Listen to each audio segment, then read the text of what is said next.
إله إلا الله.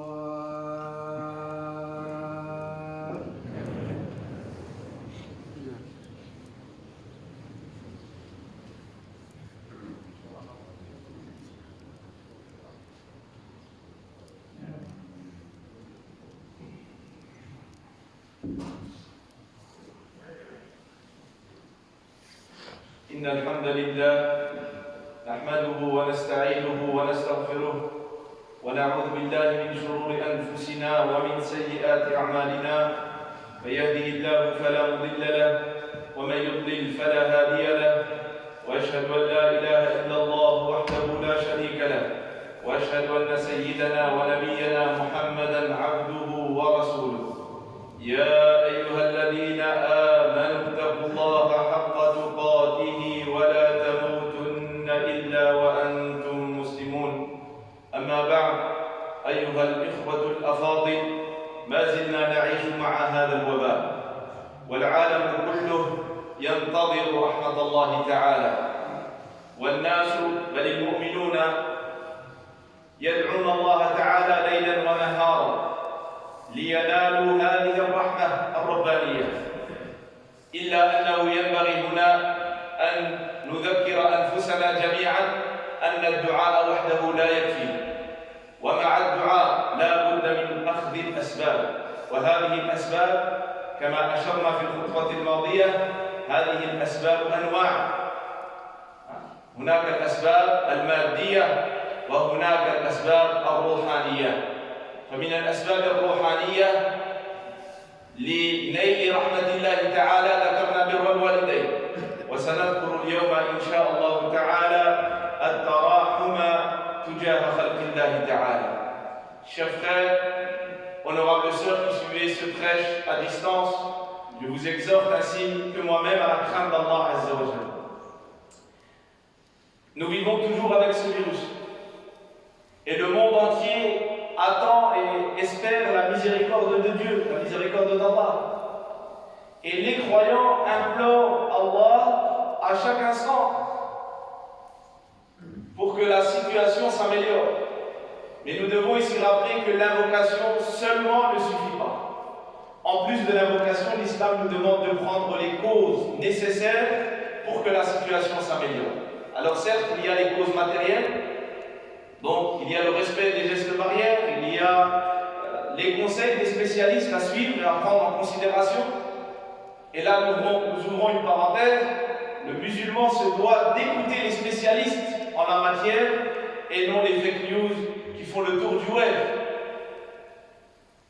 Lorsque nous avons un renseignement quelconque, nous devons l'apprendre auprès des spécialistes. Et tout le monde n'est pas spécialiste. Même si certains pensent qu'ils sont spécialistes dans tout. Il y a des gens, lorsque tu parles avec eux de médecine, tu penses qu'ils sont médecins. Et de mécanique, tu penses qu'ils sont mécaniciens.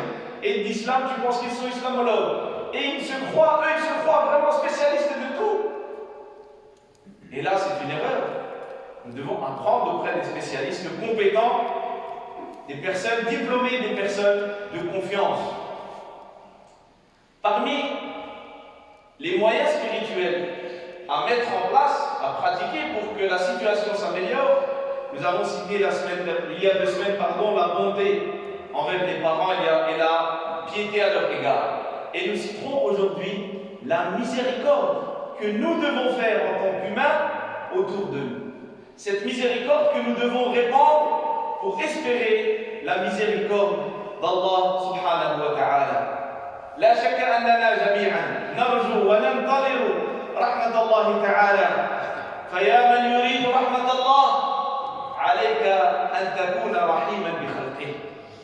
يقول الله تعالى: إن رحمة الله قريب من المحسنين.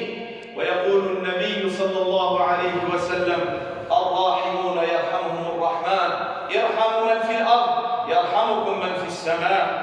ويقول النبي صلى الله عليه وسلم: ارحموا ترحموا. ريد الرحمة الله سبحانه وتعالى سهل، كن رحيما مع خلقه. Tout le monde désire cette miséricorde. Alors comment l'acquérir? Nous devons faire preuve de miséricorde la créature d'Allah.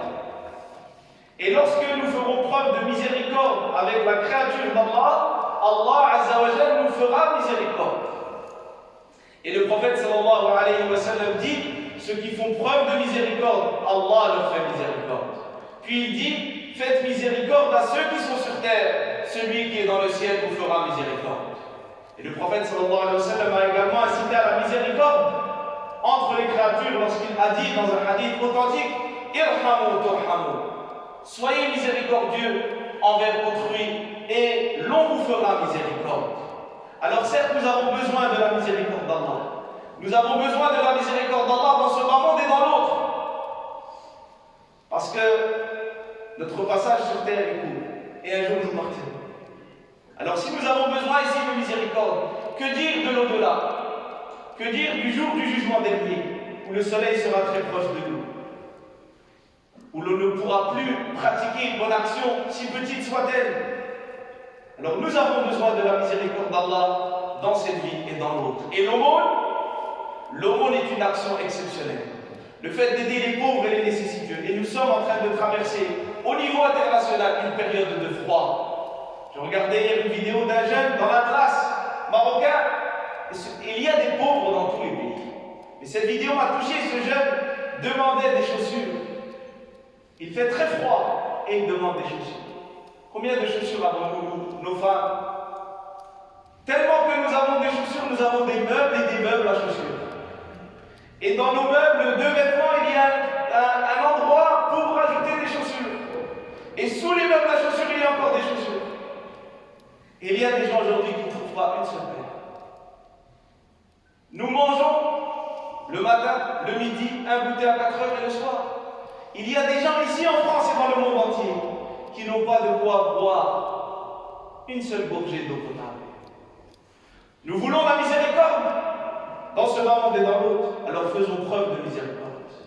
يقول النبي صلى الله عليه وسلم كل امرئ في ظل صدقته حتى يفصل بين الناس. Le jour de la résurrection, chaque personne sera ombragée par son aumône jusqu'à ce que le jugement ait lieu. Ce jour où les gens auront peur, ce jour où l'on a besoin de la miséricorde d'Allah, on peut la trouver si l'on fait l'aumône. Et nous avons besoin de la miséricorde d'Allah pour entrer au paradis. L'entrée au paradis ne se fait que par sa miséricorde. Bien sûr qu'il fait ouvrir, mais ce n'est que par sa miséricorde qu'on entrera au paradis. Et ce n'est que par sa miséricorde que l'on sera sauvé de l'enfer. ولا يستطيع أحدنا أن يصبر على حر جهنم كما قال المنبيري وهو يوصي تلميذه ولست تطيق أهولها عذابا ولو كنت الحديد بها لذقت. يا إخواني الشيرة مشيدة حر جهنم نار جهنم ما يصبر عليها حتى إنسان. وهذه الصدقة اللي غادي تبدها لأحد الناس لأحد الفقراء والمساكين غدا يوم القيامة هذه الصدقة تنجوك من العذاب. Le jour de la résurrection, où toute l'humanité aura peur, même les prophètes diront allez voir autre que moi. Toute l'humanité aura peur. Et à ce moment, on aura besoin de la miséricorde d'Allah. Alors le prophète sallallahu alayhi wa sallam nous dit que le croyant sera sous l'ombre de son aumône. Il attendra de manière paisible et il sera serein.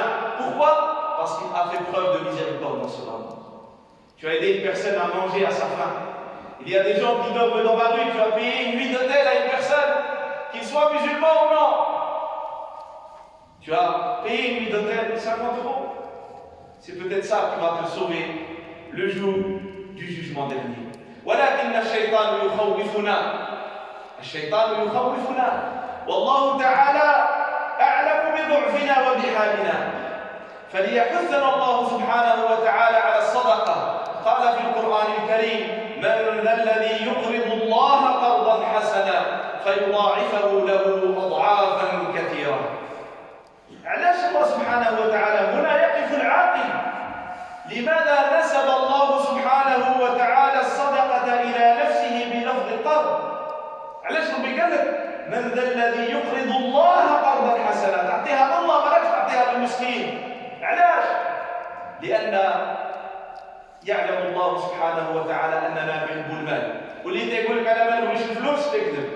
من يجبل كل البشر كاع الناس يبغوا الفلوس، هذا حب جبلي كاع الناس. وتحبون المال حبا جما، كاع تنبغوا الفلوس، ولكن هذا الحب له ضوابط شرعية ينبغي للمؤمن أن يتعلمها وأن يقف عندها وأن لا يتعداها. واللي يقدر هذا الحب يديك الشرك بالله سبحانه وتعالى. نعم تنبغي الفلوس، ولكن هذه الفلوس خصنا نفقوها. هذا المال خصو يكون في ديننا ما يكونش في قلوبنا. فالله تيقول لك قرض لي انا لله، علاش؟ باش ما تخافش. شوف لو تطلب مالا لاحد الناس، احد التجار مسكين قال لك اعطيني 5000 اورو عطيتها له، وسولك واحد يقول له ودي انا عطيت فلان، تعرف نقول له نعرفوا هذاك التاجر ولا بس، ما تخافش هذاك غيردها لك. ترتاح ولا ما ترتاح؟ ترتاح. هذا الله يقول لك لما تعطي المسكين من ذا الذي يقرض الله قرضا حسنا، علاش؟ ما تخافش ربي لا يرجعها لك.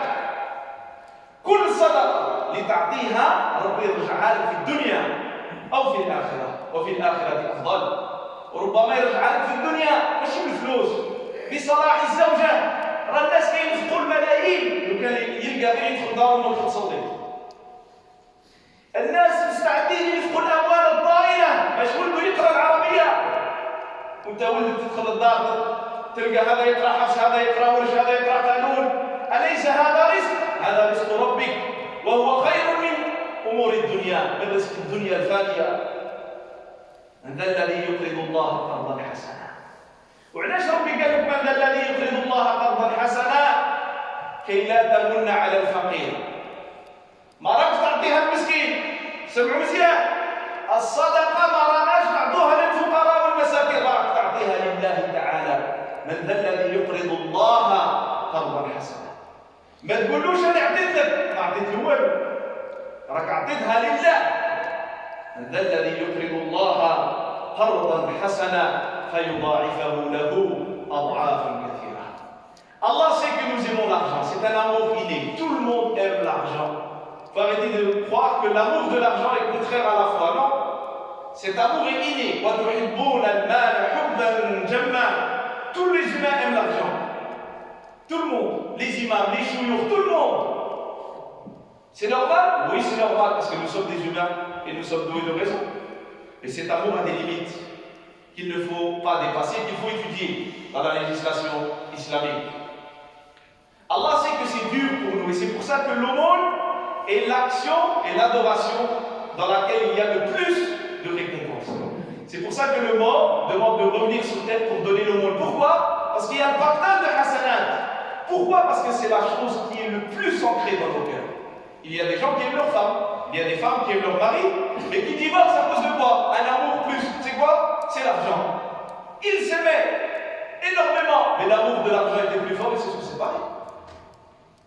Alors cet argent que tu vas arracher, que tu vas donner, par miséricorde et pour redonner le sourire aux pauvres et aux nécessiteux, Allah Azza wa Jalla nous encourage, parce qu'il sait que c'est pas facile, et que Shaitan nous fait peur. Vous voyez, quand on veut mettre la main dans la poche, elle rentre, elle sort, et il y a plein de calculs là. Tout le monde est bon en maths à ce moment-là.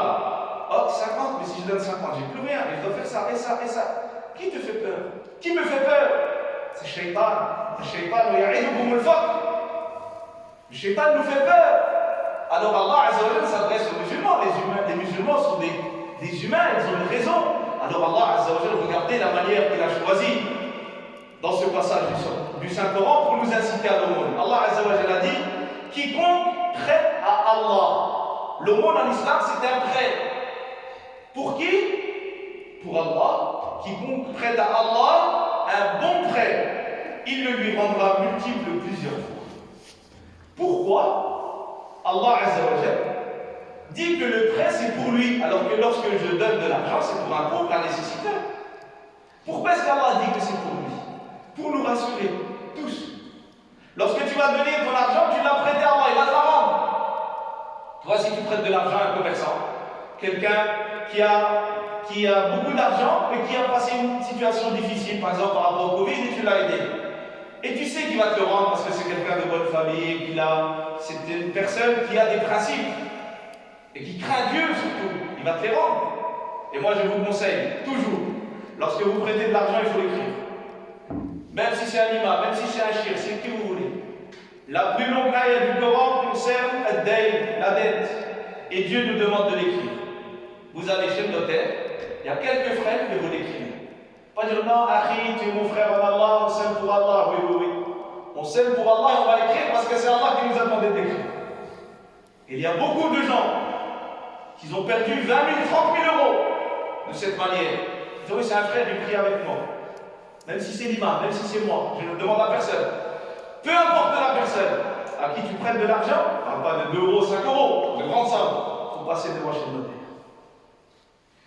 Alors, si tu sais que c'est une personne de confiance, tu es apaisé, tu sais que cet argent va revenir. Car lorsque tu as un doute, tu as peur. J'ai prêté au frère 3 000 euros, je ne sais pas s'il va me les rendre ou pas. Je compte sur cet argent pour acheter mon billet de vacances, par exemple. Tu vis avec la crainte. Et bien Allah te dit, c'est à moi que tu l'as prêté. Ça veut dire quoi? Ne t'inquiète pas. Chaque aumône que tu as donné sincèrement, Allah va te la rendre. Soit dans ce bas monde, soit dans l'autre. Soit avec de l'argent, des fois c'est flagrant. Tu donnes 100 euros, il y a 1000 euros qui reviennent. Des fois tu donnes 1000 euros, il y a 10 000 euros qui reviennent. C'est flagrant. Et des fois tu attends, mais ça ne revient pas l'argent. Parce qu'il n'y a pas que l'argent sur terre. Nous ne sommes pas des machines. Nous ne sommes pas des guichets automatiques. Nous sommes des humains. Nous avons une famille. Si Allah te donne une femme vertueuse, c'est la meilleure des subsistances. C'est le paradis sur terre, la femme vertueuse. Si Allah, ma soeur, te donne un époux vertueux qui t'aide et qui te respecte, c'est le paradis sur terre. Si nos enfants travaillent bien à l'école et ils sont respectueux et ils vivent bien dans la société, c'est ce que nous aspirons. C'est une subsistance également. Alors n'ayez pas peur. Lorsque vous allez donner, dites-vous qu'Allah, vous êtes en train de prêter cet argent à Allah et qu'il va vous donner. Deuxième chose, et nous finirons là-dessus la première khutbah, pourquoi est-ce qu'Allah dit que le prêt c'est à Allah? Pour que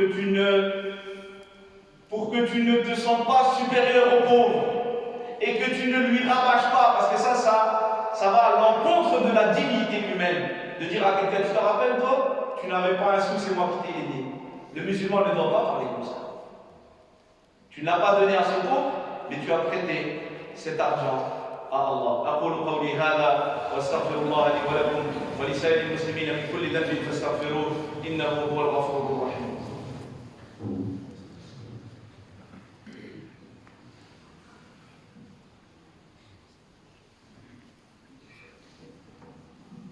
الحمد لله وكفى وسلام على عباده الذين اصطفى. أما بعد، هذا التراحم مع خلق الله أنواع،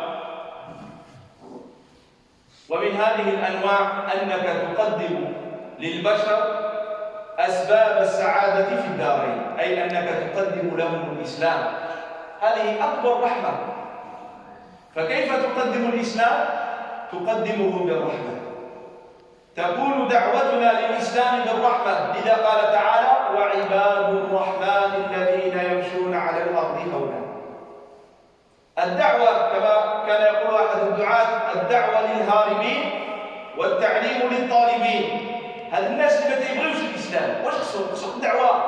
هذو اللي محتاجين للدعوة.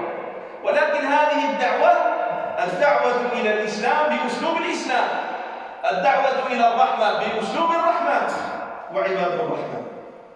وبعد يقول المسلم ماذا يحتاج؟ يحتاج إلى التعليم. فهذا التعليم ينبغي أن يكون بالرحمة. أعجبني أحد الدعاة المصريين حفظه الله تعالى لما سئل عن كيفية تحفيظ القرآن للأطفال.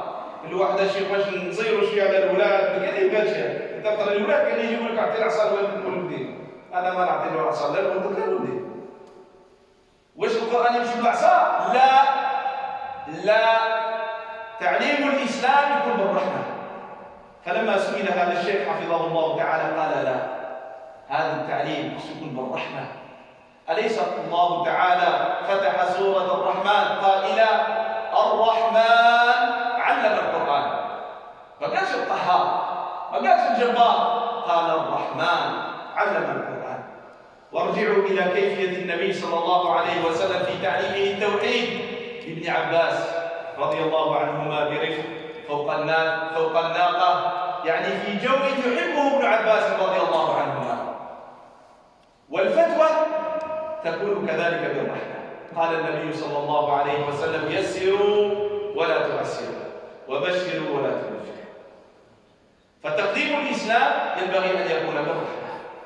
Alors, faire miséricorde aux gens, il y a plusieurs manières de faire miséricorde. La plus grande, c'est de présenter à l'humanité ce qu'est l'islam. Mes frères, nous sommes responsables. Nous avons une responsabilité énorme sur nos épaules. Nous devons présenter. Notre devoir, c'est d'exposer l'islam. Ce dernier message pour l'humanité. Alors, cette manière d'exposer doit être faite avec miséricorde. Lorsqu'Allah Azza wa Jalla parle des gens qui marchent sur terre pour aller propager l'islam, il dit les serviteurs du tout miséricordieux. Donc ceux qui sont les serviteurs du tout miséricordieux doivent faire preuve de miséricorde envers la créature d'Allah. Les gens qui ne connaissent pas l'islam ont besoin de da'wah. Ils ont besoin d'un exposé de l'islam, avec sagesse et avec amour. Quant aux musulmans, ils ont besoin d'apprendre l'islam. Mais comment partager l'islam aux musulmans avec miséricorde? J'ai beaucoup aimé la parole d'un cheikh égyptien, qu'Allah le préserve, lorsqu'on lui demanda de quelle manière enseigner le Coran, l'islam à nos enfants. Parce que certaines personnes ont du mal à faire le tri dans la tête. Ils sont musulmans, ils disent que l'exemple c'est le prophète, mais des fois les sentiments et les traditions l'emportent. Alors ils disent, monsieur l'imam, ce serait bien de mettre des petits coups à mon fils. L'islam, écoutez bien, l'islam ne s'enseigne pas avec la violence. L'islam ne s'enseigne pas avec la violence, ni physique ni verbale. L'islam s'enseigne avec l'amour.